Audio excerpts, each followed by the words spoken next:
Bien, entonces vamos a continuar, chicos, con lo que viene a ser PCR, Nested PCR, ¿no? Todavía no habíamos visto con ustedes esta variante de la PCR. Sí, Sandro, dime, dime, Alejandro. Alejandro, levantaste la mano.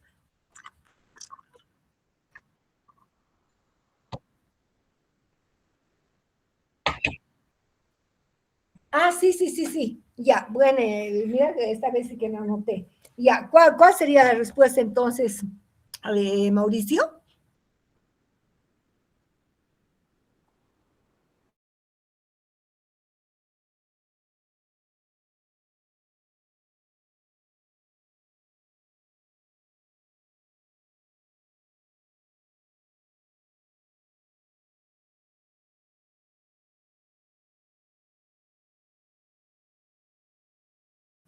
Casi la mitad, ¿no? Sí, muy bien. Está muy bien, Alejandro. A ver, ahorita te voy a anotar, por favor. Está muy bien. Entonces, algo así os puedo preguntar en el examen también, ¿no es cierto? Y conviertan los nanómetros, más o menos de esa manera podemos ver cuánto disminuye en tamaño, ¿verdad? Claro que el cromosoma está enrollado, pero esto hablamos cuando el cromosoma, digamos, esté extendido, ¿no? Porque esos 2 metros que hemos hablado que tiene el DNA humano, sumando todos los cromosomas, ¿no? Entonces, más o menos, ese es el tamaño que iría disminuyendo cuando hablamos ya de longitud, de nanómetros, ¿no? No solamente en pares de bases. Muy bien, Alejandro. Es un ratito te voy a anotar, por favor. Aquí. Ya, ya, dos puntos. Listo, muy bien. Eso que queda entonces claro para todos, ¿ya? Perfecto. Vamos a continuar entonces con nuestra técnica de PCR. ¿Han entendido, no, lo que es la PCR? Consiste en amplificar una región. Es una técnica enzimática que consiste en copiar, si quieren, una parte del ADN, pero se hace se va a copiar esa parte, una región del ADN, pero muchas veces, ¿no? En eso consiste la reacción en cadena de la polimerasa. Bien, entonces hemos visto todos los fundamentos, los pasos, qué ocurre en cada paso, qué consideraciones hay que tener, etcétera, ¿no? Todo esto ya vimos y hemos visto también cómo se pegan los primers, dónde se pega, qué función tiene, etcétera, ¿no? Y esto es solamente con cambios de temperatura. Todo se lleva a cabo con cambios de temperatura. Bien, el equipo se denomina termociclador. Aquí tenemos los reactivos que se requieren. Necesitamos un buffer, ¿no? Que les va a dar las condiciones para que se lleve a cabo la reacción. tenemos los DNTPs, que son los sustratos para la amplificación, los primers, forward y reverse.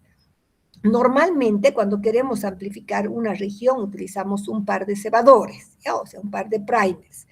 Necesitamos agua, el magnesio, que es el cofactor que requiere la TAC polimerasa, ¿no? Y por supuesto el ADN molde, que es el ADN cuya región vamos a amplificar. Bien, otra cosita importante es que también recuerden que trabajamos con cantidades muy pequeñas, ¿no? Por ejemplo, aquí tenemos calculado para 20 microlitros, o sea, toda la reacción se lleva a cabo con cantidades tan pequeñas como 20 microlitros. ¿Esto por qué? Porque pues los reactivos son sumamente caros. Tenemos que bajar siempre la cantidad de TAC polimerasa, la cantidad de DNTPs que vamos a utilizar, etc. Bueno, y también hemos visto que la electroforesis o la reacción en cadena de la polimerasa punto final, clásica, etcétera, requiere de una electroforesis posterior, ¿no? Porque si no, no podríamos nosotros ver si hay o no hay amplificación, es decir, si se ha copiado o no una región del ADN. Solamente si realizamos electroforesis podemos nosotros verificar, ¿verdad?, que hemos llevado a cabo una amplificación, ¿ya? Cuando tenemos un par de cebadores, solamente vamos a ver un producto de amplificación. Solamente estaríamos amplificando una región. Y los fluorócromos que podemos utilizar es Cybergreen, que es el más utilizado en la actualidad, y el bromuro de tirio, que se utiliza todavía en muchos laboratorios, pero hay que tener bastante cuidado. ¿Bien? Bueno, no se olviden también que en la electroforesis siempre requerimos de un DNA ladder, un DNA marcador de tamaño, que nos va a permitir saber qué tamaño tiene el amplicón que hemos producido durante la reacción en cadena de la polimerasa. Bien, vamos a hablar entonces ya de las variantes. ¿Qué es el nested PCR? Nested, ustedes saben que en inglés significa nido, entonces se llama PCR en nido, o Nester o PCR anidada. ¿Por qué se lleva a cabo esta PCR? Porque la especificidad se aumenta utilizando una segunda reacción o realizando una segunda reacción de PCR con dos cebadores nuevos que hibriden dentro del fragmento. Entonces, quiere decir que podemos hacer 2 o 3 PCR. ¿En qué consiste más o menos y por qué aumenta la especificidad? Eso es lo que les voy a explicar. Nosotros tenemos, aquí voy a poner, ¿no? Tenemos una hebra, no sé lo que sea más larguito, ¿ok? Ya, esta va a ser nuestro DNA plantilla. Como producto de una primera PCR, supongamos voy a amplificar esta región, ¿sí? Este es nuestro amplicón, ¿no? No se olviden que solamente amplificamos una región. De esto hemos copiado muchas veces, ¿no? Primera PCR. Como producto de una primera PCR tenemos un amplicón de un determinado tamaño. Por supuesto que aquí había un cebador y aquí había otro cebador, ¿verdad? Bien, en la PCR anidada utilizamos este producto como DNA plantilla para la siguiente amplificación, ¿ya? Entonces, ¿qué hacemos? Vamos a hibridar, supongamos aquí y aquí, vamos a hibridar nuevamente, vamos a amplificar otra región con otros primers que van a hibridar dentro del amplicón, ¿ya? Al tener prácticamente en la región dos primers, estamos aumentando la especificidad. De tal manera como resultado de una segunda, ¿no es cierto?, PCR,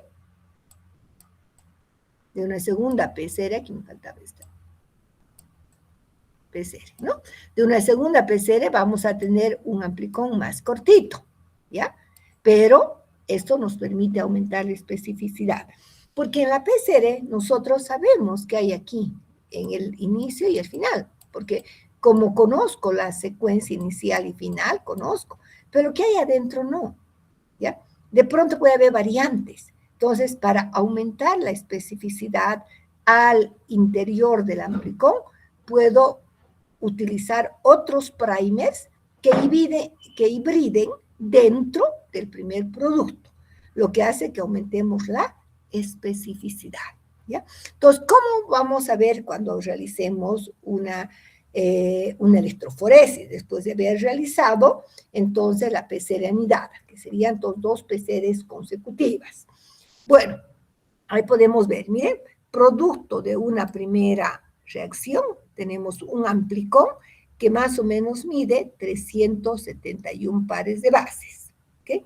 Ahora, si este producto utilizo para una nueva amplificación, vamos a hibridar al interior de este producto. Siempre, siempre, chicos, el segundo producto de amplificación va a ser más corto, porque estoy hibridando al interior, ¿no? Estoy amplificando una región más corta del interior del primer producto, ¿ya? Entonces, nuestro segundo producto, miren, es más cortito, tiene 253 pares de bases. ¿Por qué es importante? Porque va a aumentar la especificidad de la secuencia de los nucleótidos que podemos tener al interior del primer amplicón. ¿Ya? Entonces, nosotros hicimos un trabajo, por ejemplo, de diferenciar integrones tipo 1, tipo 2 en pseudomonas aeruginosa con una técnica de nested PCR. Bueno, este es nested PCR, una técnica muy bonita que a mí me gusta mucho porque nos permite amplificar varias secuencias simultáneamente. Se denomina multiplex PCR. ¿En qué consiste la multiplex PCR?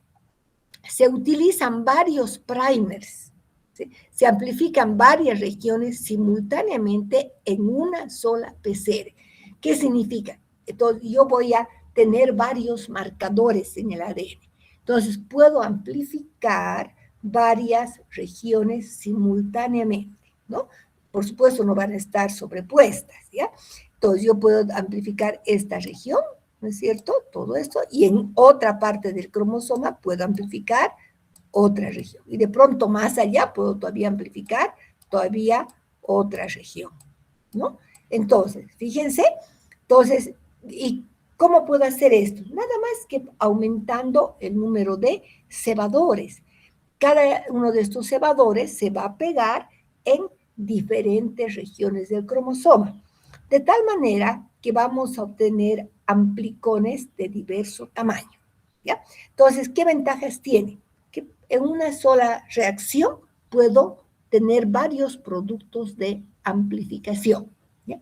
Vamos a ver un ejemplo. Miren, este es un ejemplo de la multiplex PCR que utilizamos para ver los genes de resistencia, ¿no? Los genes de resistencia a las beta-lactamasas. Entonces, aquí son estos los genes OXA, que son responsables de la resistencia. Se conocen 5 tipos de genes que son responsables de la resistencia al meropenem y al imipenem. ¿Ya? Entonces, por ejemplo, en esta PCR utilizamos nosotros, hemos utilizado 5 pares de cebadores, ¿ya? Donde nos podía dar entonces diferentes amplicones de diferente tamaño. Por ejemplo, miren, este OXA51 es un gen de resistencia intrínseco de Acinetobacter baumani. Todos los que son baumani van a tener este OXA51, que cuando yo haga la PCR, luego electroforesis, mi producto de amplificación va a ser de 353 pares de base. Luego, responsables de la resistencia al imipenem y meropenem, se ha descrito a 2 tipos de genes, al gen OXA23 y al OXA58, ¿no? El gen OXA58 tiene 599 pares de bases y el OXA23 501 pares de bases. Miren, qué clarito, ¿no? Entonces, nosotros queríamos saber cuál sería el gen responsable de la resistencia a estos antibióticos en Cochabamba. Hicimos entonces un estudio con las bacterias del Hospital Viedma y resulta que casi todas las, ¿no? Casi todos los aislamientos de Acinetobacter llevaban el gen OXA23 como responsable, ¿ya? Como responsable de la resistencia a estos antibióticos. Los que no llevaban el G, entonces no tenían la resistencia, no eran resistentes al imipenem ni al meropenem, ¿no? Porque se ha podido ver que este gen es el responsable en Bolivia, ¿ya? En otros países era el gen OXA58, ¿sí? Y es bien interesante, si les comento rápidamente. El primer trabajo lo hicimos en el 2008 y resulta que solo teníamos OXA58. El 2016, 17, hice otro trabajo, también con Acinetobacter baumannii, y ya no había OXA58. Directamente el gen OXA23, de aquellos que eran resistentes, llevaban el gen OXA23. Los que no son resistentes a estos antibióticos no llevan este gen. Llevan el intrínseco, sí, porque es una característica intrínseca, ¿ya? Todas las cepas baumannii tienen este gen, ¿ya? Es un ejemplo de aplicación, ¿ya? Entonces, es interesante porque pues en una sola reacción voy a tener una gran cantidad de información. Este mismo tipo de multiplex PCR hemos utilizado, por ejemplo, para estudiar los virotipos de Escherichia coli, ¿no? Hay diferentes tipos de virulentos de Escherichia coli diarreogénica. Entonces, hay que ver si es EPEC, etcétera, o qué otra variedad, y también se puede realizar por una multiplex PCR. La única diferencia con esta concentración que han visto acá, con esta, ¿dónde está? Con esto, es que en lugar de tener un solo par de primers, vamos a tener, si tengo que obtener 5 amplicones, voy a tener 5 pares de primers. Hay que aumentar también un poquito los DNTPs, ¿no? Para que tengamos mayor cantidad de sustrato, ¿ya? Pero pues es una técnica muy bonita y los resultados son muy, muy interesantes, ¿ok?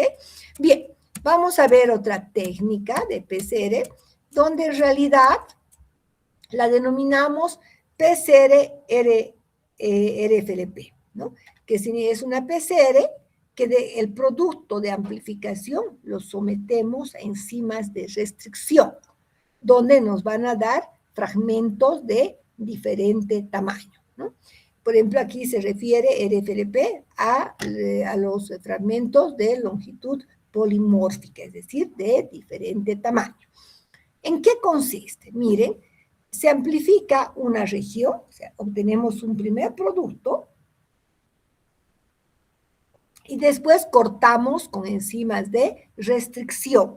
Las enzimas de restricción van a cortar en puntos específicos, en secuencias específicas de nucleótidos, ¿ya? Entonces, cortamos y hacemos una nuevamente electroforesis, ¿no? Entonces, ¿para qué nos sirve? Para ver si ha habido mutaciones, para ver si el perfil, en el caso de resistencia también a las, por ejemplo, a las penicilinas, es igual o es diferente entre las resistentes y no resistentes, nos permite hacer seguimiento a mutaciones. ¿Cómo? Se utiliza mucho para ver esto de las mutaciones. Les voy a explicar un poquito esta parte. ¿No? Ya. Si nosotros tenemos aquí una adenina, y aquí debería tener una timina, ¿ya? Pero resulta que ha habido una mutación, y en lugar de la adenina tenemos una guanina, y tenemos una citosina. Resulta que la enzima requiere una adenina, una guanina, una timina, otra timina al lado, no, bueno, eso es citosina, una citosina, ¿ya? Y aquí vamos a tener lo mismo, ¿no? Guanina y citosina, ¿ya? ¿Qué pasa? Miren, una enzima de restricción es tan específica que va por cortar, por ejemplo, en esta región, ¿ya? Entre una adenina y una guanina. Si donde ha mutado desaparece, ya no hay adenina, ahora hay una guanina, no va a poder cortar, ¿ya? Aquí me debería aparecer 2 fragmentos, de un tamaño y de otro, después de que la enzima de restricción ha actuado. Pero si hay mutación, eso se denomina mutación puntual, cuando un nucleótido se ha cambiado uno por otro. Esta adenina se ha cambiado por una guanina y, por supuesto, la citosina también, ¿no? Entonces, como las enzimas son tan específicas que solamente cortan en esta secuencia, no podría cortar entre una guanina y una citosina. Por lo tanto, aquí no va a haber corte. ¿Ve? Entonces, esta PCR-FLP nos permite ver esto, ¿no? Podemos obtener, dice, fragmentos de diferente longitud y podemos hacer un seguimiento a lo que se denomina mutaciones puntuales. ¿Bien? Muy bien. ¿Cómo sabemos los resultados? ¿No? Aquí yo tengo un primer producto que va a ser más o menos 1200, si está 1200 o 1100 pares de bases, ¿no? Este es nuestro producto de la amplificación. Este producto este producto, entonces lo utilizamos como base para que actúe una determinada enzima de restricción sobre la región que estamos buscando, que queremos determinar si hay o no hay mutación. Entonces, si corta donde debe cortar, de pronto vamos a tener dos productos, ¿no ve? Porque ha cortado en dos. Uno que puede ser de 506 y el otro más o menos de 400, ¿no? Entonces, ahí tenemos que podríamos obtener dos productos obtenidos como resultado de la enzima de restricción. ¿Sí? A eso se llama PCR-RFLP. Entonces, nos permite obtener fragmentos de diferente longitud polimórfica.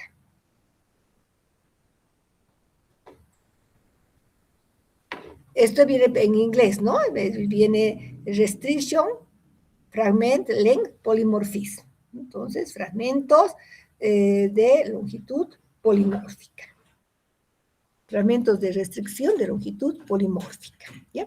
Bien, ahora, vamos a hablar, eso serían algunas variantes de la PCR, ¿no? Donde utilizamos nosotros en el momento ADN como punto de partida, como material genético de partida. Ahora vamos a hablar de una variante que se denomina RT-PCR, ¿ya? ¿Por qué se llama RT-PCR? PCR, ¿sí? PCR con en este caso, con la transcriptasa reversa, ¿no? Reverse transcriptase. Entonces, PCR con transcriptasa reversa o con transcriptasa inversa. ¿Se acuerdan ustedes que cuando nosotros tenemos un ADN y a partir del ADN obtenemos un RNA, se llama transcripción, ¿no ve? Pero si a partir de un RNA obtenemos un ADN, se denomina retrotranscripción. ¿Ya? ¿Por qué? Fíjense que la PCR no va a amplificar directamente un RNA. No, su material de partida es siempre DNA. ¿Ya? Pero, ¿qué hacemos? ¿Cómo podemos solucionar el problema con los virus? Hay virus que son RNA. O de pronto yo quiero amplificar también un RNA mensajero, ¿no? Quiero amplificar un RNA mensajero.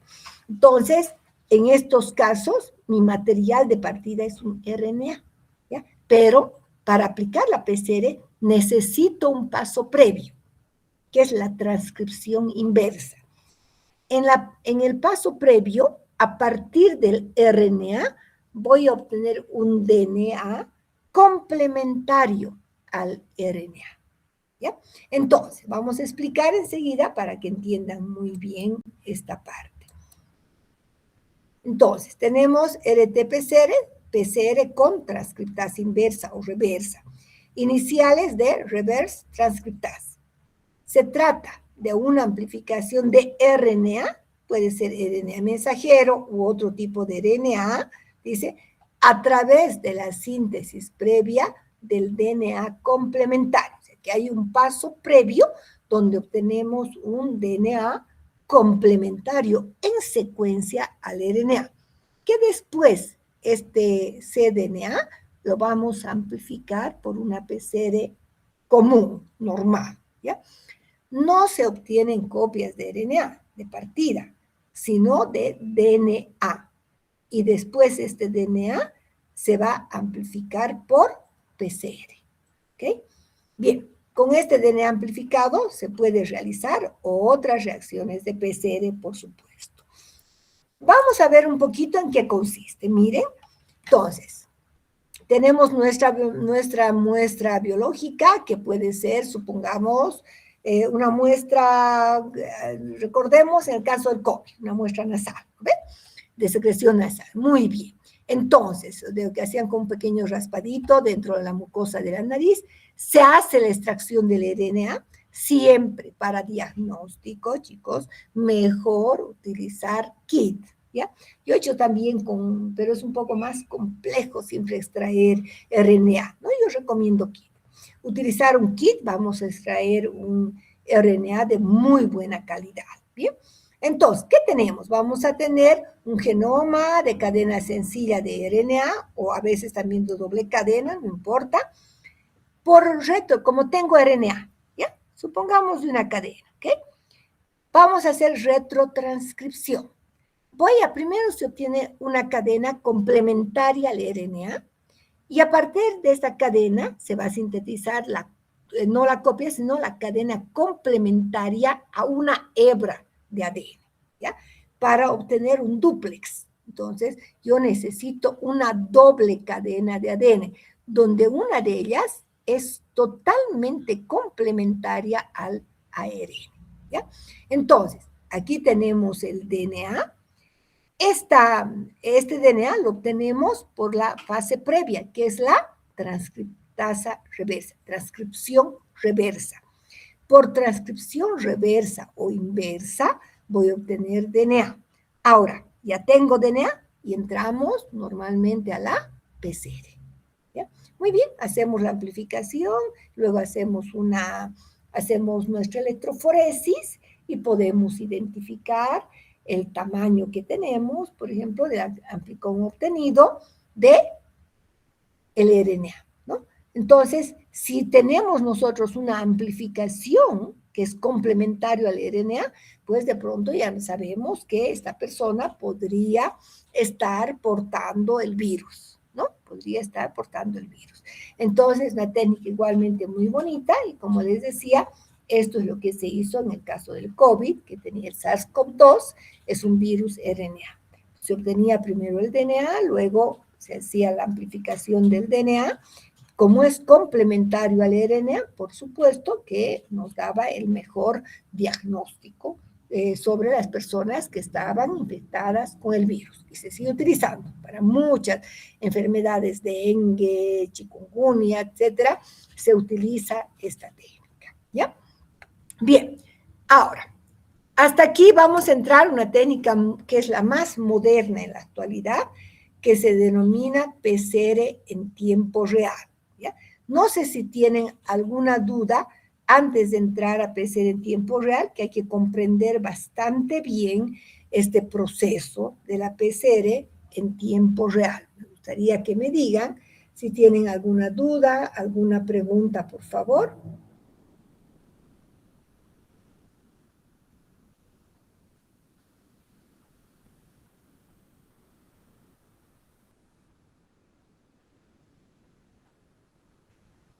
Ya, continuamos entonces. Muy bien.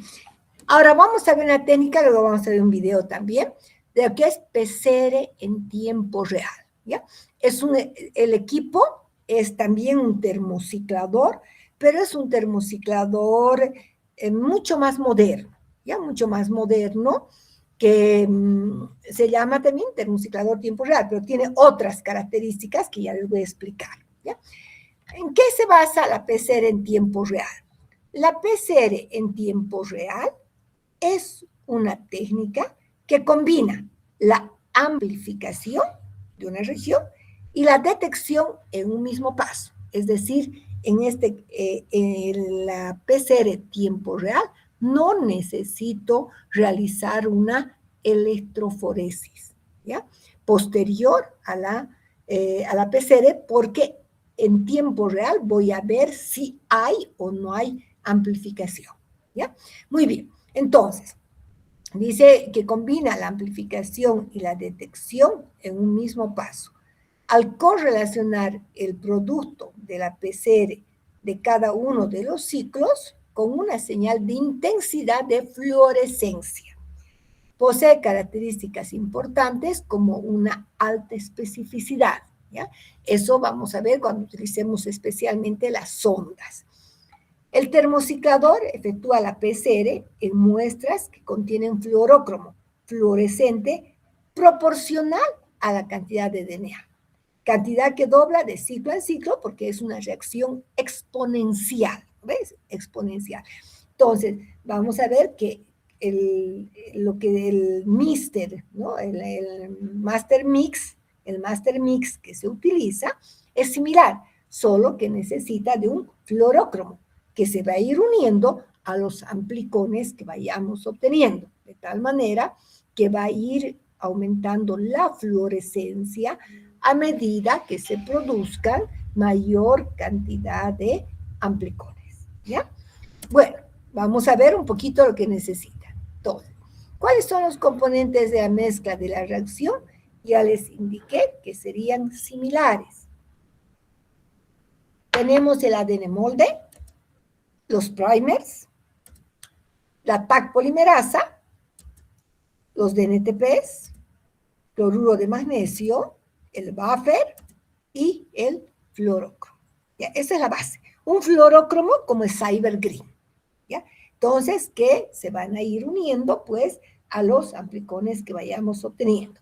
Claro, que ahora aparte del fluorócromo, o sea, hay modificaciones para mejorar la especificidad y es el uso de unas sondas TACMA, que después vamos a ver, ¿ya?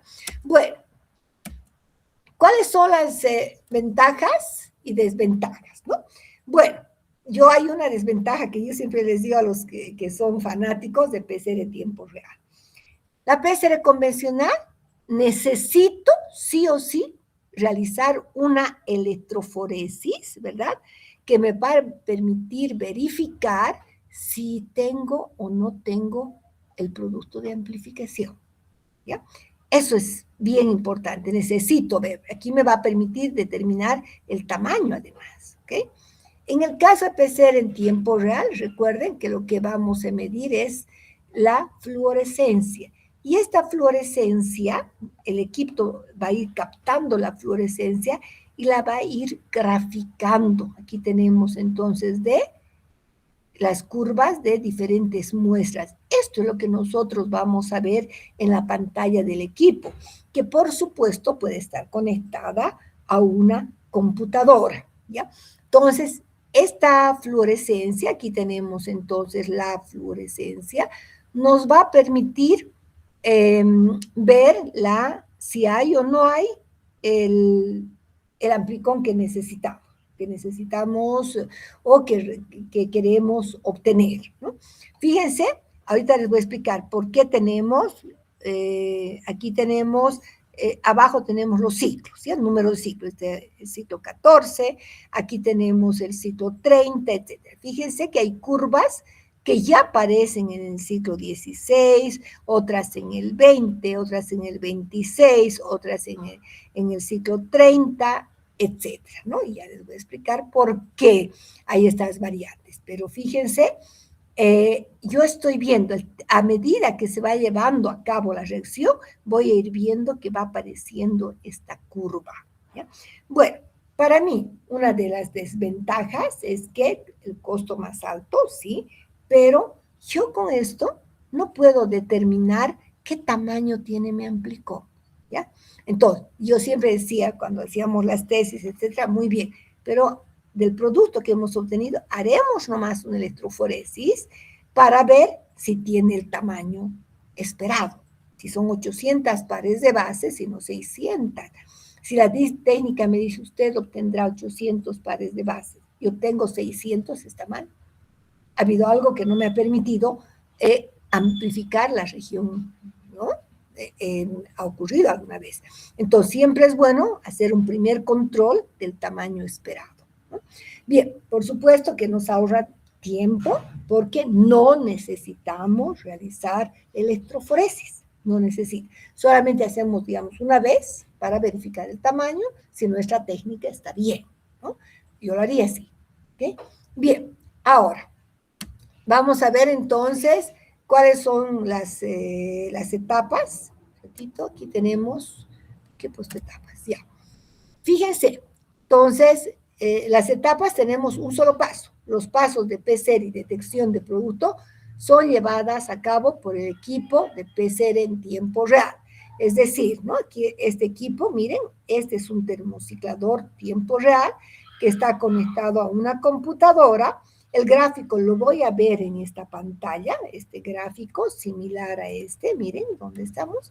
A este voy a ver en la pantalla y también voy a ver en la computadora, ¿no? En la pantalla de la computadora, a medida que se va llevando a cabo la amplificación. Y por supuesto puedo imprimir la gráfica, etcétera, ¿ya? Por supuesto que ahorra tiempo, como les decía, ¿no? Fíjense, en el caso de una PCR tiempo real con retrotranscripción, a una PCR tiempo real, como la denominamos, una RT-PCR tiempo real, que puede dar lugar a confusiones. Vamos a denominar RT QPCR, QPCR. ¿Ya?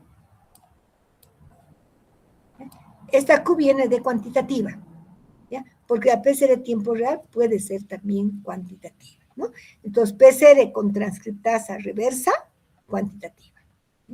Aquí estamos viendo, por ejemplo, un poquito el fundamento de esta PCR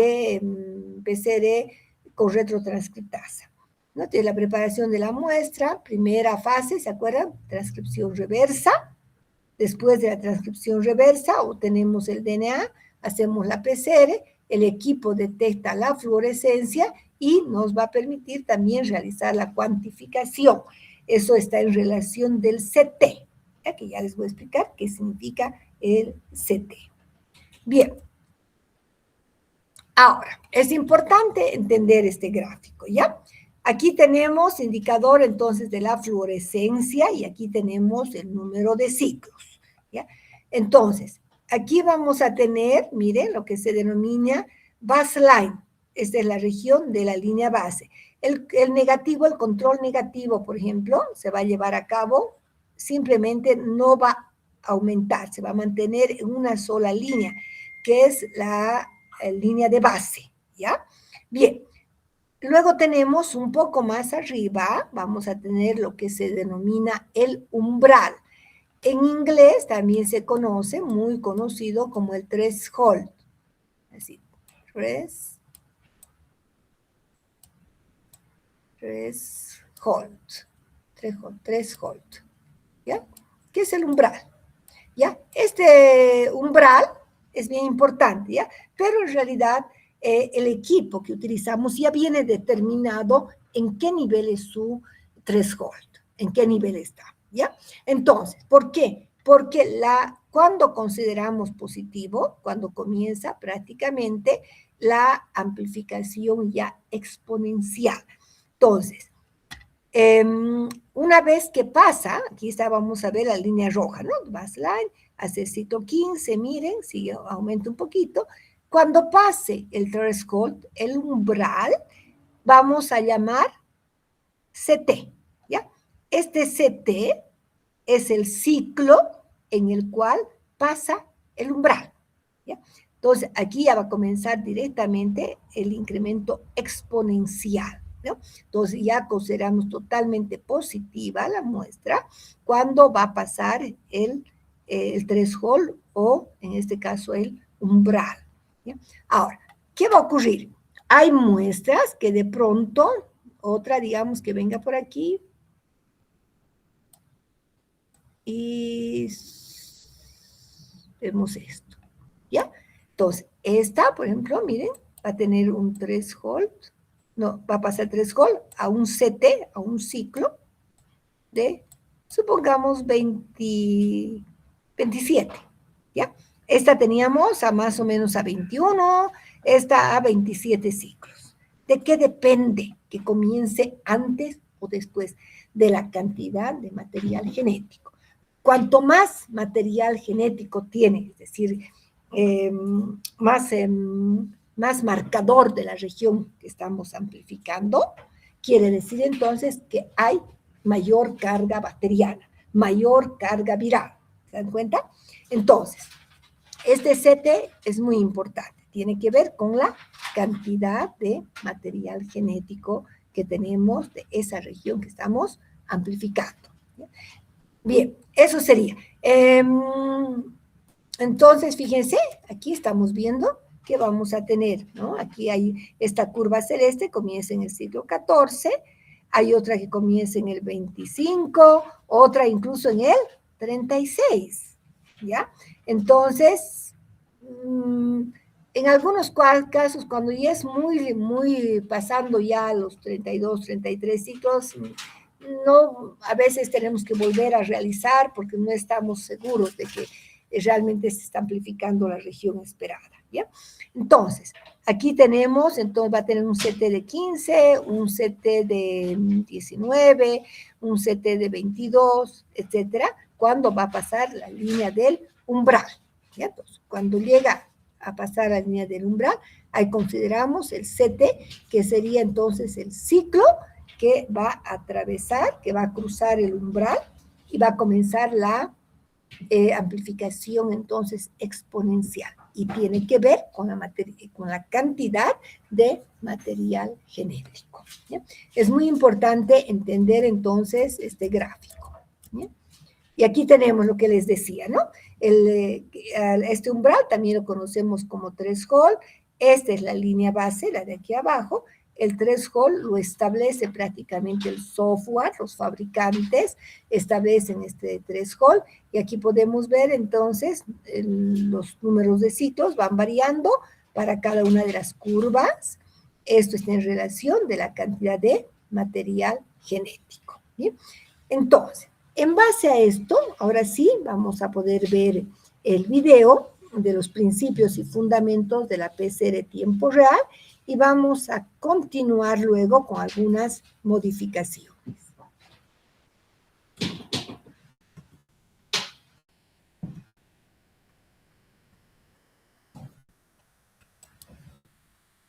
Ya, vamos a ver un poquito. Esas dos curvas no se las puse en el, porque recién ayer cuando me puse a revisar para explicar es mejor, dije, pondré nomás las curvas. No están en sus diapositivas, pero son muy simples.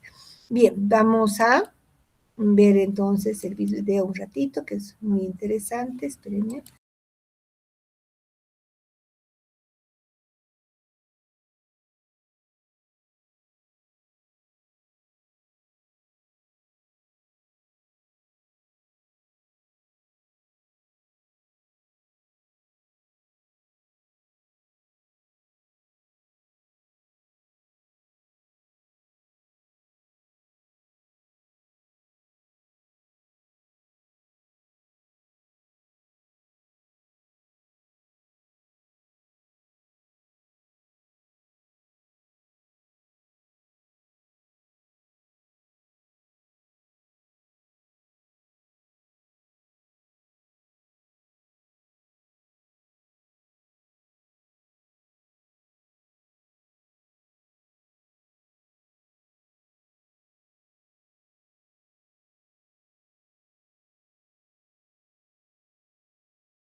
Tiempo real, también llamada PCR cuantitativa.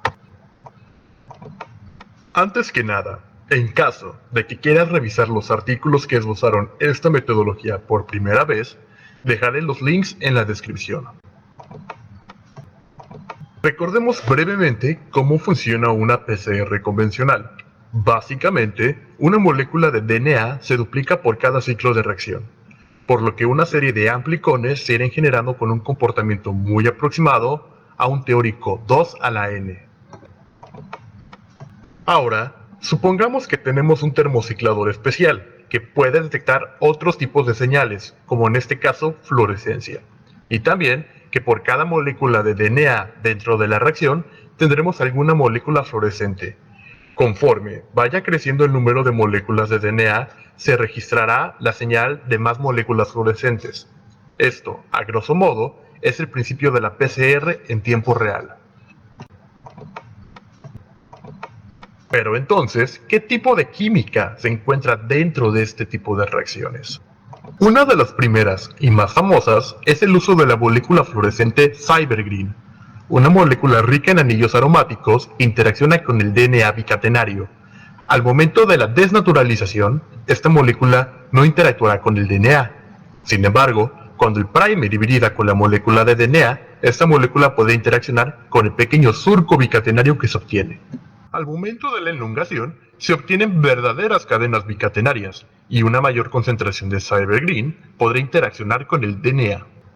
Ahora, esto va a suceder dentro de un termociclador que también es capaz de irradiar la reacción con una longitud de onda de 498 nanómetros, espectro donde el Cybergreen tiene una absorción máxima. Al excitar sus electrones, estos emitirán fluorescencia a una longitud de 522 nanómetros, donde el mismo termociclador estará cuantificando la señal. Entonces, podemos contemplarlo todo de la siguiente manera. Por cada ciclo tendremos un paso de elongación, donde las moléculas de Cybergreen se unirán al DNA, y estas serán las únicas en todo el Master Mix que podrán fluorescer y ser registradas. Otras de las químicas más famosas es el uso de sondas Tachmann. Imaginemos una cadena monocatenaria que va de 3' a 5'. Al momento del alineamiento, se hibridará una sonda 5' a 3', pero esta sonda será diferente a un primer convencional. Esta tendrá un fluoróforo que estará emitiendo fluorescencia a lo largo de la reacción. Sin embargo, en el otro lado de la sonda, tendremos también anexado una molécula quencher. Este tipo de moléculas tendrán un espectro de absorción igual al espectro de emisión del fluoróforo, por lo que ésta estará robando electrones del mismo y no dejará que muestre señal alguna. También tendremos una polimerasa especial que, además de polimerizar a altas temperaturas, será capaz de hidrolizar la sonda extraña. De esta manera, el quencher y el fluoróforo se alejarán lo suficiente para que este último pueda emitir fluorescencia. Ahora revisemos la curva de fluorescencia y cómo podemos sacar información cuantitativa de esta misma. Dado que la reacción se ve inhibida por varias razones, entre ellas por el agotamiento de reactivos y reacciones competitivas, no tendremos nunca una exponencial perfecta. Tendremos en la parte inferior una región llamada fase inicial y en la parte superior una llamada fase meseta o plato, donde ya se estará inhibiendo la reacción. Estas regiones no nos servirán y debemos delimitarlas. El límite inferior se llamará umbral y toda señal que no lo pase se considerará como no amplificada. Ahí deben encontrarse las señales de los controles negativos. En la parte intermedia tendremos la región exponencial, de la cual podremos sacar información cuantitativa. Para calcular el número de moléculas podremos usar la siguiente fórmula, donde n es igual al número de moléculas amplificadas, n0 al número de moléculas iniciales y n minúscula al número de ciclos de reacción. Como dije previamente, el comportamiento en la vida real no será un 2 a la n, por lo que la siguiente fórmula será más adecuada. E será la eficiencia de la reacción. Esta se obtendrá de una curva estándar que realizaremos a graficar los ciclos contra el logaritmo de la concentración de nuestros puntos. El cómo formaremos esta curva estándar lo veremos más adelante. La eficiencia se podrá sacar como 10 a la exponencial negativa del inverso de la pendiente de la curva. La eficiencia de una reacción de cadena de polimerasa es muy importante. Aun con reacciones relativamente cercanas, podemos obtener un número de moléculas final muy diferente. En qPCR podemos hacer dos tipos de mediciones. Una de ellas es la cuantificación absoluta. Aquí pondremos diferentes estándares, los cuales corresponderán a concentraciones conocidas. Estos estándares corresponderán a nuestros puntos para la formación de una curva estándar.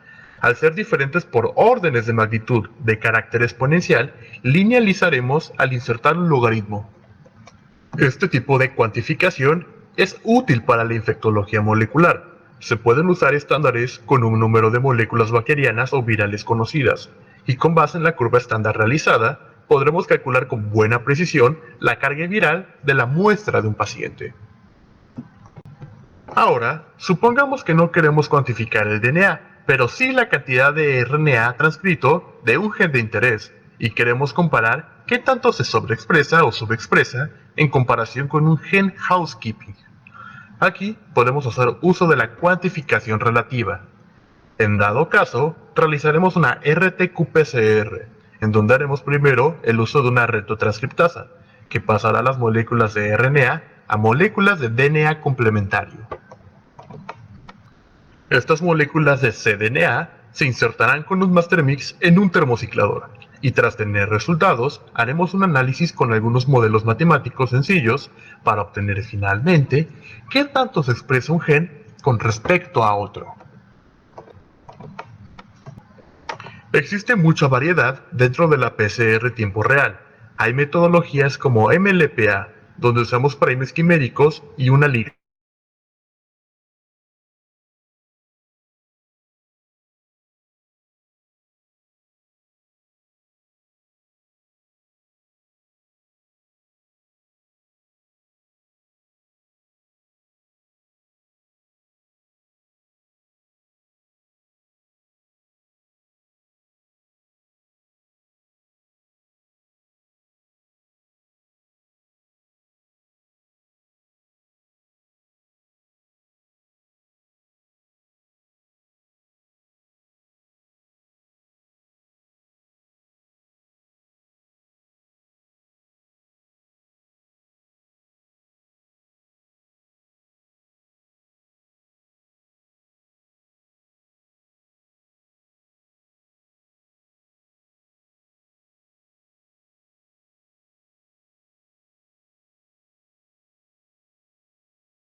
Bien, entonces el video es un poco más complejo en la última parte, eso es de medir eficiencia y prácticamente mucha de la información nos va a dar ya el software que vamos a tener en el equipo, ¿no? Esa gráfica que muestra, etcétera, ya el equipo nos grafica todo eso y vamos a tener ya los datos directamente con la información que vayamos introduciendo.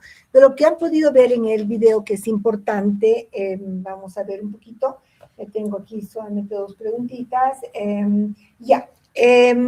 Necesitamos nosotros para que aparezca la fluorescencia, ¿verdad? Primero quiero que me diga cuál es el fluorócromo más utilizado, uno, cuál sería la longitud de onda de activación, ¿no es cierto? Y cuál es la longitud de onda de medición de la fluorescencia. A ver, ¿quién me puede decir, por favor? Yo una sola pregunta con varias respuestas.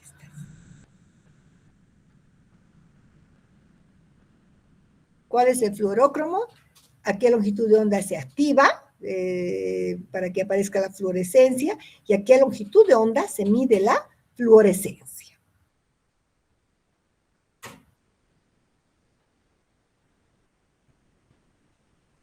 ¿No han visto en el video esa parte?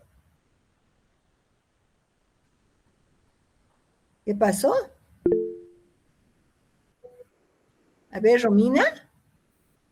Buenas tardes, doctora. Lo que yo logré ver del video es que, bueno, menciona el Cyber Green y la longitud de onda sería 498 nanómetros. La otra longitud no alcancé a ver bien. Ya, la longitud de excitación 498, y ya está muy bien. Y la otra 522, ¿no? De emisión. Y el fluorócromo más utilizado precisamente es Cyber Green. Está bien, Romina. Bien, eso es importante, ¿ya?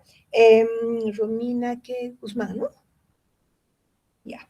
Perfecto. Y entonces, eso es muy importante. Entonces, el fluorocom más utilizado al momento es el Cyber Green, ¿no? Que se utilizaba ahora, que se está utilizando más las sondas TACMA, porque usar las sondas TACMA nos va a permitir aumentar la fluorescencia. ¿Okay? ¿Qué más? Una última pregunta. ¿Han visto ustedes que la curva, digamos, va a aumentar de manera exponencial, ¿no es cierto? Una fase exponencial y luego llega a una meseta. ¿Por qué llega a esa meseta el gráfico? ¿Por qué después observamos al final, casi la reacción, una meseta?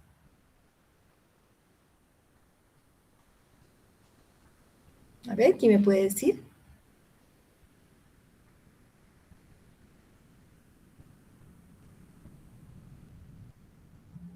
Porque tenemos ese gráfico que más bien es una meseta.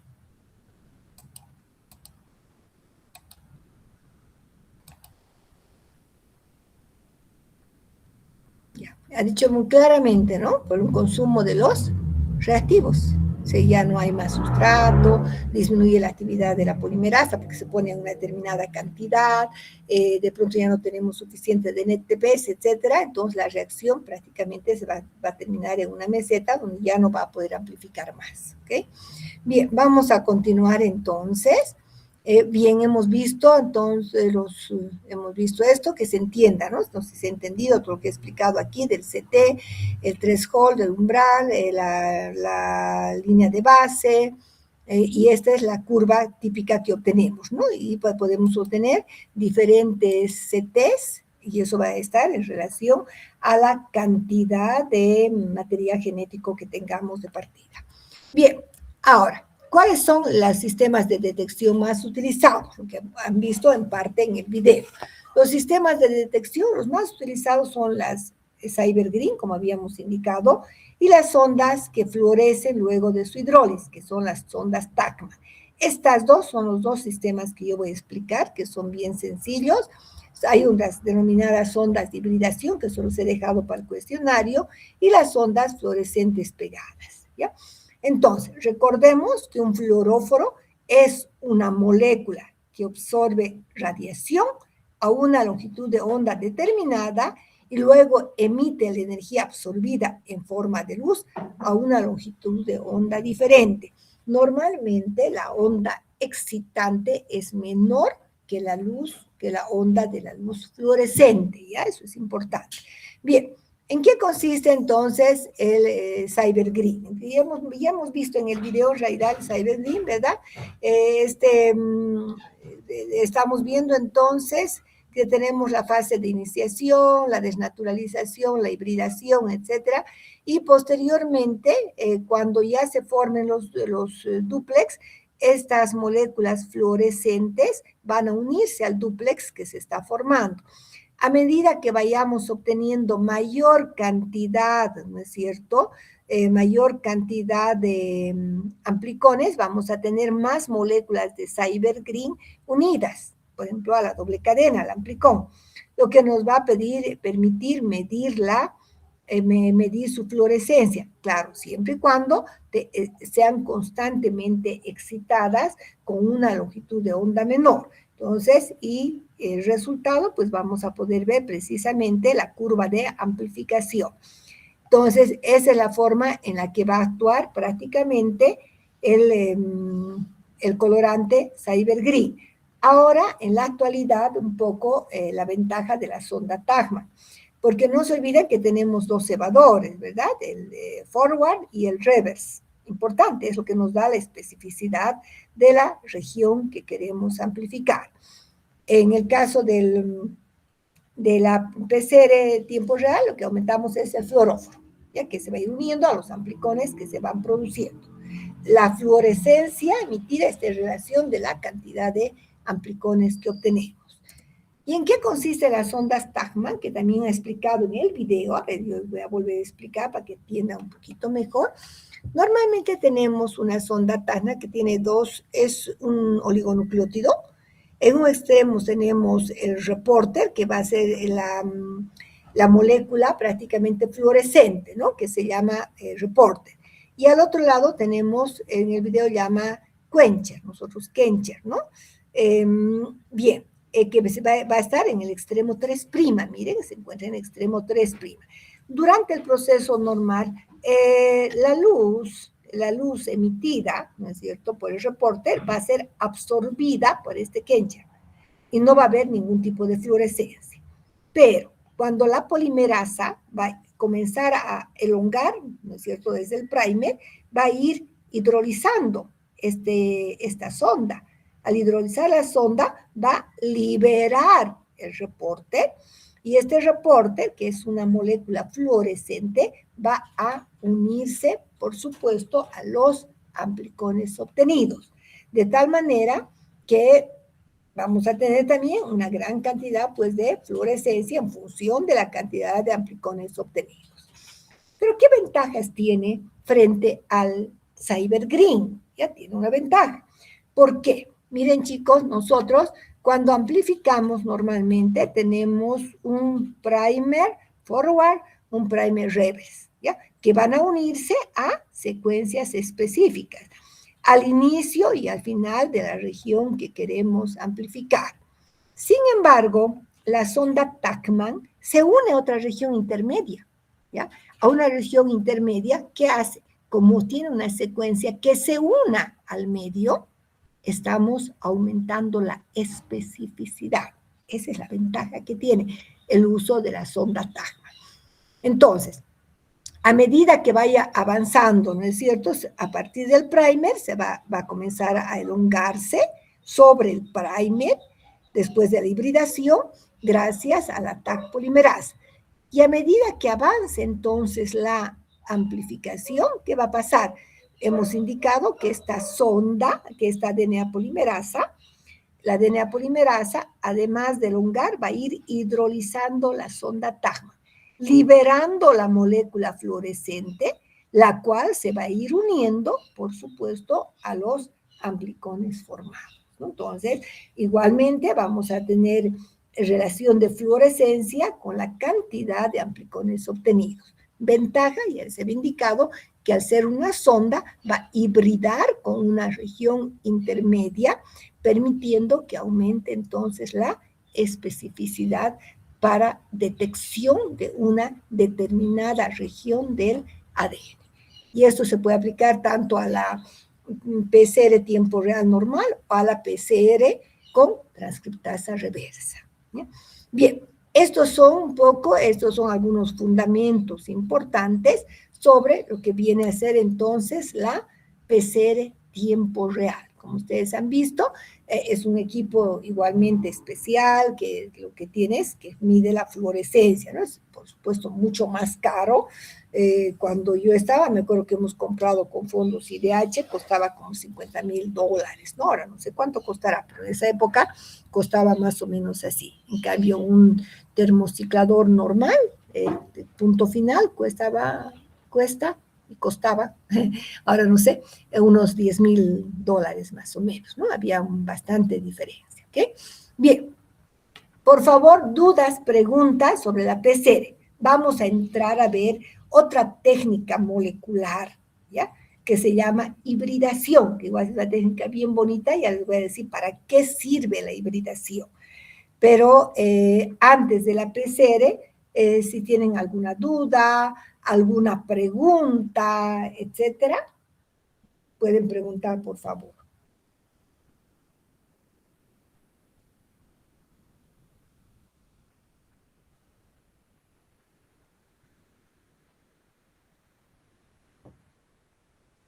¿Han entendido, chicos, la PCR? ¿Han entendido la diferencia entre la PCR común o punto final y la PCR tiempo real?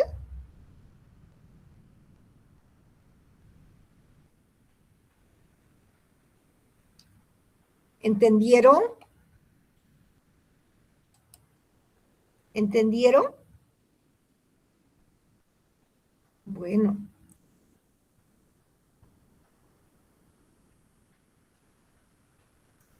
¿Cómo les ha ido? ¿Han entendido lo que viene a ser PCR tiempo real? ¿Cómo actúa la sonda Tachman? ¿Cómo actúan los fluoróforos?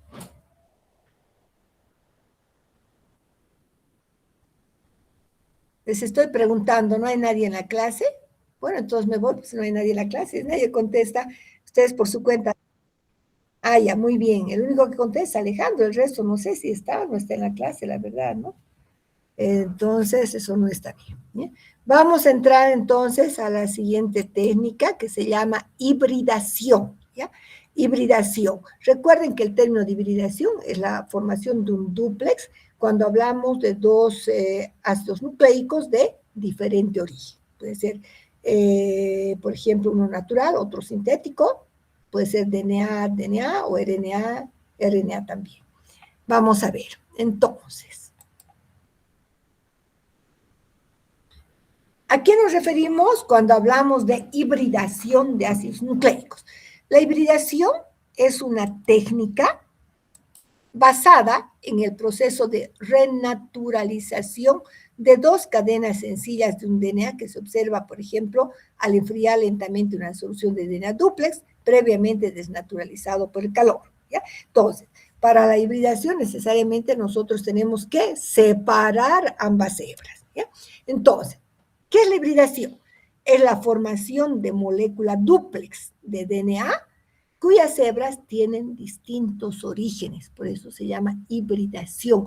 Puede ser un DNA de un tipo y un DNA de otro origen, natural, sintético, ¿no? O sintético, pero diferentes, ¿ok? Entonces, este dúplex puede ser DNA-DNA, DNA-RNA o puede ser RNA-RNA. ¿Ya? Entonces, es la formación de un dúplex con moléculas de diferente origen. ¿Se acuerdan ustedes que en la PCR llamamos hibridación cuando el DNA plantilla se une al cebador o primer? El primer es un oligonucleótido sintético que se une al DNA plantilla, entonces se llama hibridación. ¿Bien? Bien, entonces, la hibridación es un fenómeno importante de aplicación práctica en todas las áreas de biología molecular y la ingeniería genética. Vamos a ver. Hablaremos un poquito recordando lo que es la desnaturalización.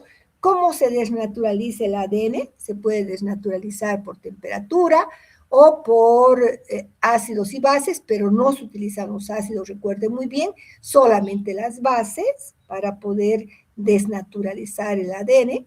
También podemos utilizar la urea, la formamida, el formaldehído para desnaturalizar el ADN. Entonces, aquí tenemos esta desnaturalización. En este caso, vamos a ver, por ejemplo, por calentamiento, el ADN de doble hebra se va a ir. Aquí tenemos una molécula de doble hebra.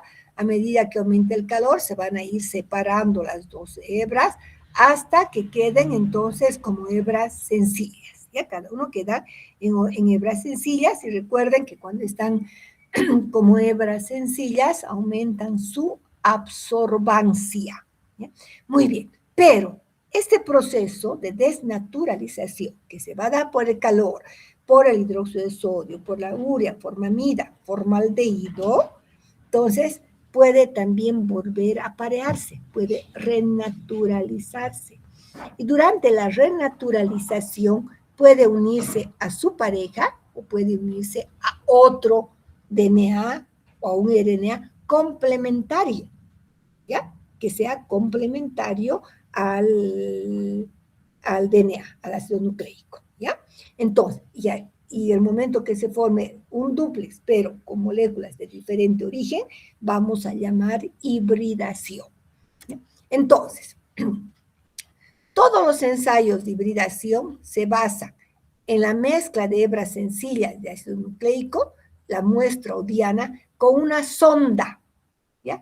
Una sonda es un oligonucleótido, que puede ser un dúplex también, pero que se encuentra marcado para poder reconocerlo, ¿ya? Con una sonda de secuencia conocida, marcada, bajo condiciones experimentales que permitan el apareamiento entre bases complementarias. Entonces, estos ensayos requieren de una sonda.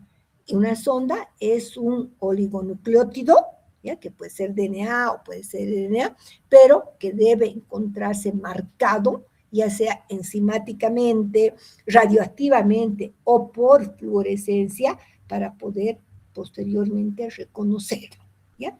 Muy bien. Entonces, estos ensayos de hibridación se pueden clasificar en 3 grupos. Hibridación en fase líquida, hibridación en soporte sólido, dot blot, slot blot, hibridación de Sauder, que es el más utilizado. La hibridación de Sauder se utiliza para reconocer una secuencia específica del ADN.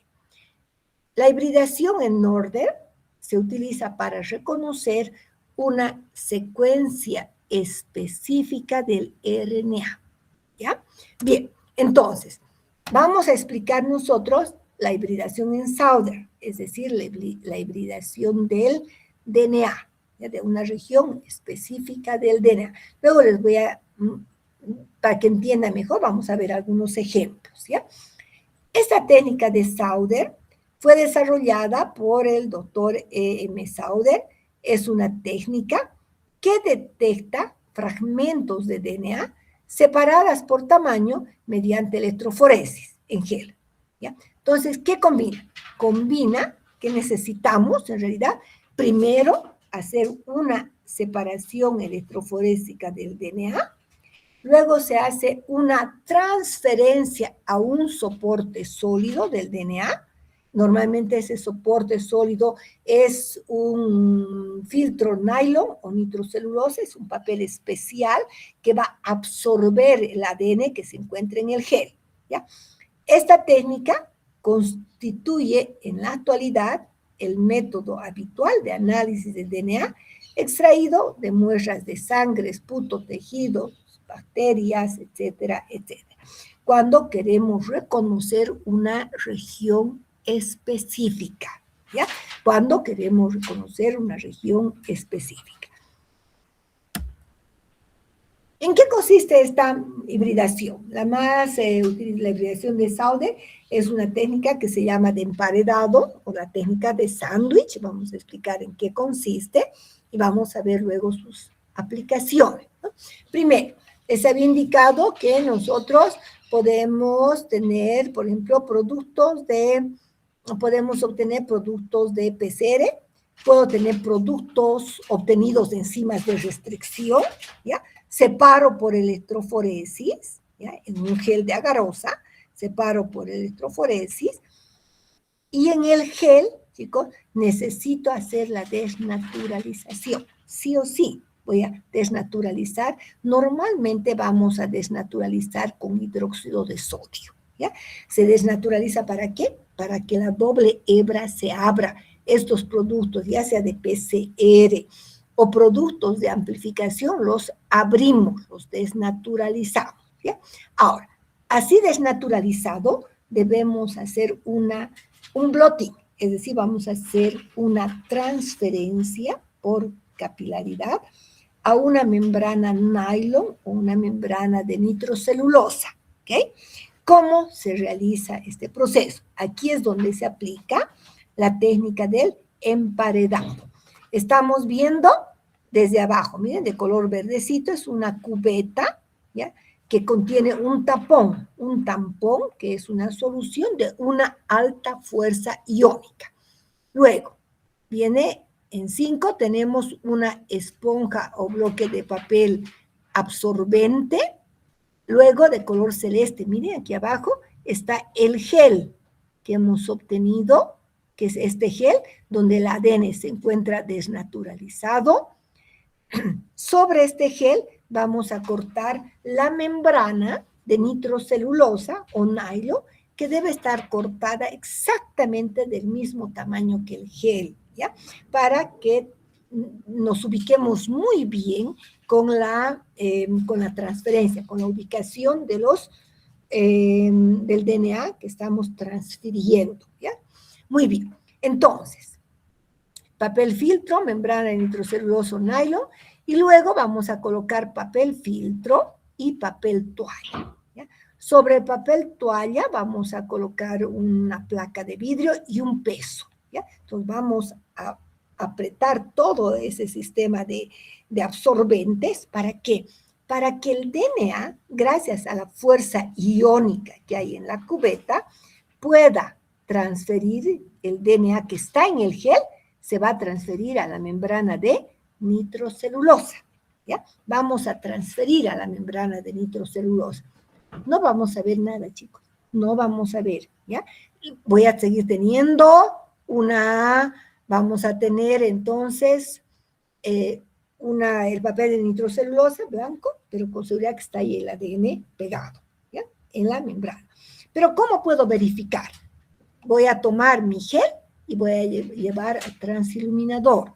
Si ha habido una buena transferencia del DNA a la membrana, ¿sí? Es decir, del DNA del gel a la membrana, ya no voy a observar ninguna banda fluorescente en mi gel, que va a quedar planito, ya queda totalmente seco, ¿ya? Muy bien, entonces, se supone que hemos transferido todo a la membrana de nitrocelulosa exactamente en la misma posición, ¿ya? Entonces, esa transferencia se realiza de 8 a 12 horas. Y aquí dice claramente, el tampón asciende por capilaridad y arrastra el DNA en las bandas que pasa desde el gel hacia la nitrocelulosa, donde se va a quedar absorbido por absorción, ¿ya? Muy bien. Ahora, ¿qué nos interesa? ¿Para qué me va a servir esta hibridación? Necesito una sonda. Ya se había indicado que una sonda es un oligonucleótido de secuencia conocida que va a hibridar, a unirse a una determinada región. Puede ser a un marcador, por ejemplo, de una secuencia de inserción, a un marcador de un oncogen, por ejemplo, que tiene que ver con genes cancerígenos. Podemos ver a un gen, por ejemplo, de resistencia a los antibióticos en las bacterias, etc. Entonces, esta sonda se tiene que pegar a una región específica, ¿ya? La sonda, que puede ser oligonucleótido, que normalmente está marcada ya antes de la hibridación, pero hay en otros casos que se marca después la sonda, ¿ya? Bueno, esta sonda se va a colocar entonces en una bolsa hermética con una disolución y pues vamos a colocar la sonda más la membrana de nitrocelulosa con una solución especial. Se va a dejar a una determinada temperatura y en movimiento, ¿no? Generalmente son unas, yo le hice un baño María, ¿no? Pero después, cuando hice un curso, es un equipo especial donde está en constante movimiento, ¿ya? Para que durante el tiempo la sonda se vaya pegando a la región específica, ¿ya? Muy bien. Se hace después los lavados, se bloquea toda la región donde no hay unión específica. Normalmente se hace un tratamiento con leche, se utiliza leche en polvo, una solución, se hace un tratamiento para bloquear los lugares donde no hay unión específica. Se hace entonces, incubamos, se hace lavados para eliminar el exceso de sonda no unida, y se hace la detección de la sonda. ¿Cómo? Si la sonda está marcada con una enzima, utilizo un sustrato, ¿ya? Para poder reconocer esa región. Si la sonda está unida a un fluorócromo, voy a utilizar entonces un equipo que me va a permitir reconocer entonces la fluorescencia. Y si está pues marcada radioactivamente, voy a utilizar un equipo para medir la radioactividad. Entonces la sonda puede estar marcada de diferentes maneras. Y al final, ¿qué es lo que vamos a ver? Mire, al final vemos esto. Ya de toda la cantidad de bandas que teníamos, solamente vamos a ver aquellas banditas que contienen el marcador que estamos buscando, la región específica que estamos buscando, ¿no? Por ejemplo, miren, yo les he hablado hace un momento de lo que viene a ser este gen de resistencia OXA23 que hemos encontrado en Acinetobacter baumannii. La pregunta era, ¿dónde está? ¿Está en el cromosoma de la bacteria o está en los plásmidos? Entonces, lo que se ha hecho es extraer DNA y extrae plásmidos por separado, el DNA cromosómico de la bacteria y los plásmidos. Y prácticamente, pues, se ha encontrado este gen, se ha encontrado tanto en plásmido, el gen OXA23, tanto en el plásmido como en el DNA cromosómico. ¿Gracias a qué? A que se ha hibridado ese gen, ¿no? Se ha utilizado un oligonucleótido que ha ido a unirse específicamente a una región del gen, ¿ya? Lo que ha permitido precisamente entonces identificar dónde se encontraba el gen responsable de la resistencia a los antibióticos, ¿no? Entonces, fíjese, la aplicación es para buscar secuencias específicas que nos van a dar una información muy, muy importante, ¿no? Creo que se ha puesto en cuestionario las aplicaciones de Sauerbrot. Bien, entonces, algunos aspectos importantes que hay que tomar en cuenta durante la hibridación, ¿sí? Que ya se había indicado, ¿no? La nitrocelulosa, el papel filtro y el papel toalla deben ser cortados del mismo tamaño. Debemos manejar la nitrocelulosa siempre con guantes. Requiere cortar la nitrocelulosa del tamaño requerido. Y algo que no les dije es que después de la transferencia es importante fijar el DNA con luz ultravioleta. 3 minutos si la membrana está mojada y 1 minuto si la membrana de nitrocelulosa está seca. Fijar el DNA, ¿no? Para que se lleve a cabo una mejor hibridación. Bien, ahora, ¿cómo se preparan las sondas? Yo les he hablado de las sondas y siempre me dicen, ay, qué abstracto es esto de las sondas, doctora. No es abstracto, ¿no? No me vayan a responder como en un examen. Nunca me olvido, hace años, les pregunto sobre la hibridación, ¿qué es la sonda? Y me dijeron, es un tubito plástico que se pone en la nariz del paciente. Eso no es una sonda. Estoy hablando de sondas moleculares, ¿ya? Estoy hablando, unas son las sondas TACMA, que se utilizan para PCR tiempo real, ¿no? Y las otras son las sondas para hibridación, ¿ya? Bien, entonces, ¿qué es una sonda? Sonda u oligonucleótido de secuencia complementaria a la región diana, ¿ya? Entonces, tiene que ser complementaria a la región que queremos detectar. Por lo tanto, la utilidad de la hibridación, el punto clave radica en la sonda. De su naturaleza depende que el ensayo sea fructífero. O sea que la sonda debe ser muy específica a la región que queremos reconocer, ¿ya? A la región que queremos reconocer. Y estas sondas se van a obtener de diferente manera, ¿ya? Muy bien. Miren, en esta tablita nos permite entender qué tipos de sondas tenemos.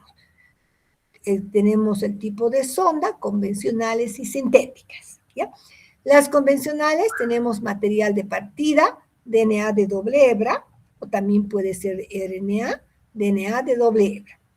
Primero veremos estas, ¿ya? Métodos de obtención. Uno de los métodos es el método de clonación celular clásica, que después les voy a explicar, ¿ya?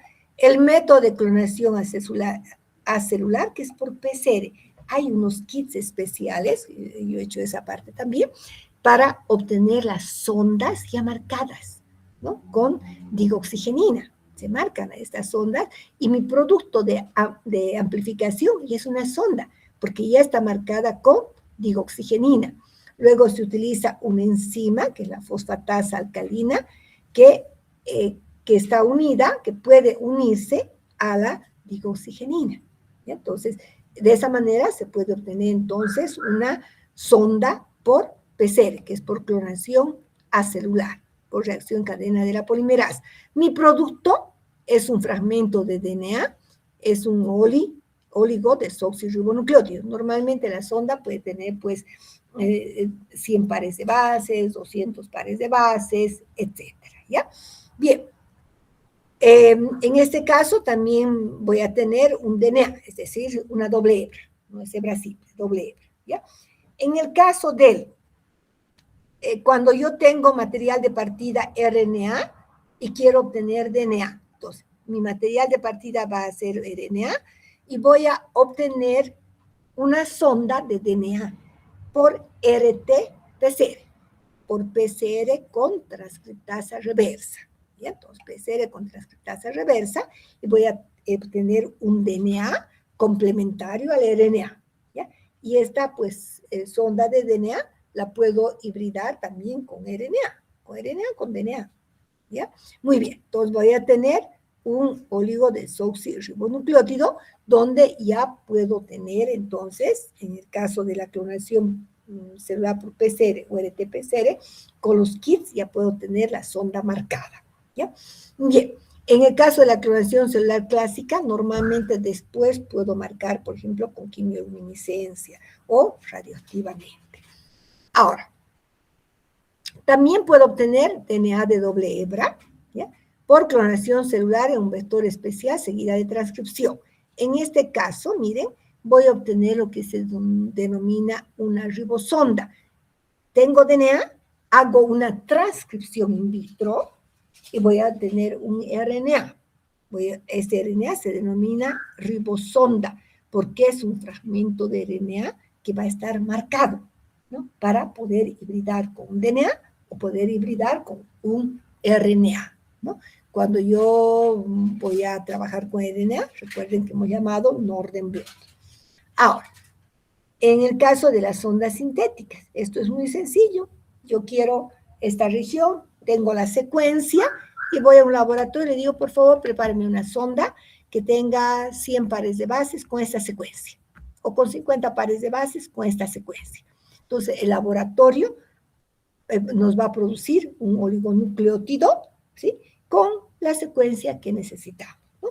Puede ser de cadena simple, de cadena doble, nos prepara en el laboratorio y ya tenemos la sonda lista, ¿no? Entonces, son diferentes procesos para poder obtener las sondas y poder realizar la hibridación, ¿sí? Para reconocer una secuencia específica, ¿bien? Ahora, esta parte más les explicaré porque después vamos a ver las imágenes. Y es 37, que viene después. Bueno, esta es la explicación, después para que puedan entender y no se cansen mucho, ¿ya? Estamos un poquito retrasados, quisiera terminar esta parte más y yo quiero que para la siguiente semana lean y entiendan, por favor. Lo que no entiendan, vamos a comenzar haciendo un reforzamiento de esta parte porque es importante este tema. Y luego ya vamos a entrar a lo que viene a ser transcripción, ¿ok? Bien, entonces, ¿cómo se obtienen las ondas por clonación celular, ¿no? Cuando yo obtengo sondas por clonación celular, se denomina tecnología del DNA recombinante. Obtengo un DNA recombinante. ¿Por qué les voy a decir recombinante? Normalmente se llama recombinante porque yo tengo un DNA de un tipo, ¿ya? De doble hebra, que se va a ligar, ¿ya? A otro fragmento de ADN. Entonces, cuando tengo dos ADNs de diferente tipo, no hibridados, no unidos, digamos, de manera complementaria, sino pegados, ¿ya? Ligados, entonces se llama DNA recombinante, diferente a DNA hibridado. Este es un DNA recombinante. ¿Cómo se trabaja? Normalmente tenemos un vector de clonación que son plásmidos que vienen comerciales, ¿ya? Que normalmente se va a cortar con una enzima de restricción, ¿sí? Va a quedar un espacio. Por otra parte, tengo un DNA de partida que voy a cortar con enzimas de restricción, ¿ya? Con la misma enzima de restricción, y este fragmento debe unirse a los extremos del plásmido cortado, ¿ya? ¿Cómo se ha cortado el plásmido? Con una enzima de restricción. Bien.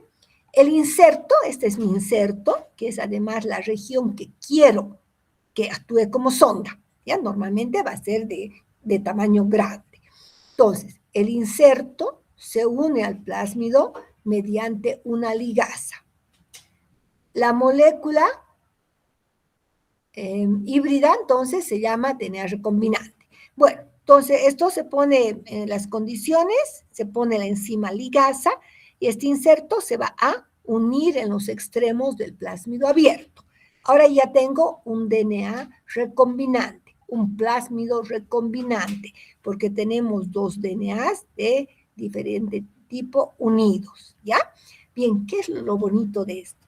Se trabaja con una bacteria que tiene su pared muy frágil, ¿ya? Son Escherichia coli especiales, ¿ya? Entonces, lo que hacemos es un proceso de calentamiento y enfriamiento donde el plásmido se pone en contacto con esta bacteria, el RNA recombinante se introduce en una célula anfitriona, por ejemplo, una E. coli, ¿ya? En una E. coli, que tiene una pared frágil.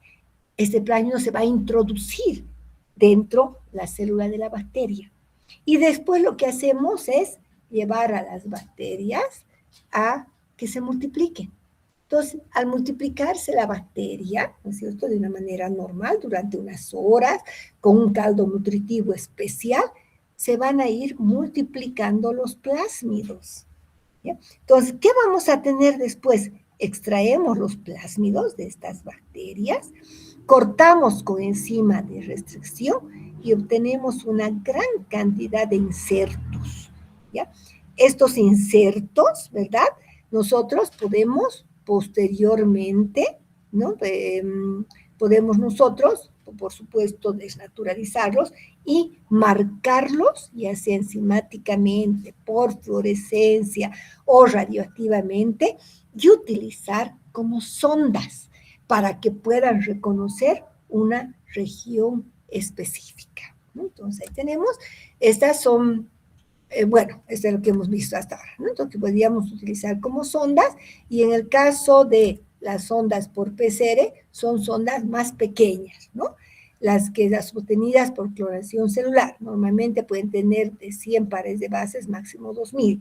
En cambio, cuando obtenemos por clonación celular como estas, son sondas más grandes que 2000 pares de bases, ¿no? Más o menos pueden tener 2100, 2500 o un poquito más pares de bases, ¿sí? Es la forma entonces en la que se pueden obtener diferentes tipos de sondas. Estos oligonucleótidos que obtenemos, ¿no es cierto?, o más bien sondas de DNA, nos van a servir para hibridar y unirse a una región específica del ADN y poder reconocer esa región, ¿ya? Bien, para no cansarlos, ya la explicación de esto, les voy a explicar la siguiente clase de un trabajo que hicimos con otra colega que hizo su doctorado en Bélgica, y esto fue un trabajo que yo hice en mi tesis de grado, que también les voy a explicar, que es bien bonito, ¿ya? Pero ahora ya es un poquito tarde, no quiero cansarlos más, y por favor, chicos, quiero que lean, revisen, ¿ya? Lo que hemos visto, porque después sus exámenes, ustedes han visto que esta parte de la PCR es un poquito más complejo, ¿ya? Hay muchos conceptos que tienen que saber, las variantes de la PCR, cuándo aplicar una, qué es la hibridación, qué son las sondas, todo lo que hemos visto es más complejo. Lean para la siguiente clase, vamos a comenzar con preguntas, terminamos de explicar el tema y entramos a la transcripción, que es la síntesis de RNA, ¿ok? Bien, por otra parte, recuerden que les he dejado un cuestionario largo que tienen que trabajar en grupos, como siempre, entre 5 a 6 personas. Y vamos a realizar la evaluación en la fecha que les he indicado, ¿ya? Preguntas, dudas, preguntas, algo que quieran comentar, por favor.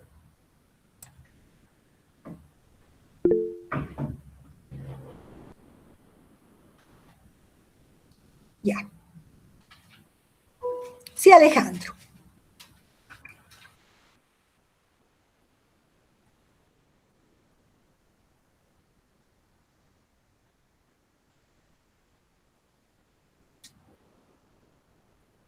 No, ¿sabe qué? Vamos a hacer nomás como la primera defensa, pero quiero que estén bien sus respuestas, ¿no?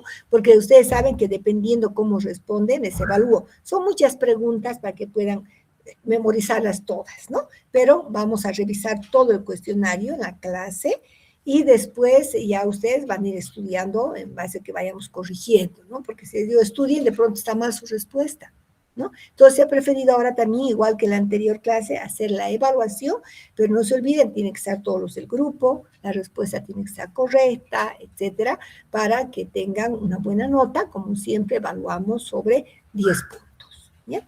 Y además falta como el examen les voy a tomar después del descanso, entonces no va a servir de mucho que estudien todavía, ¿sí?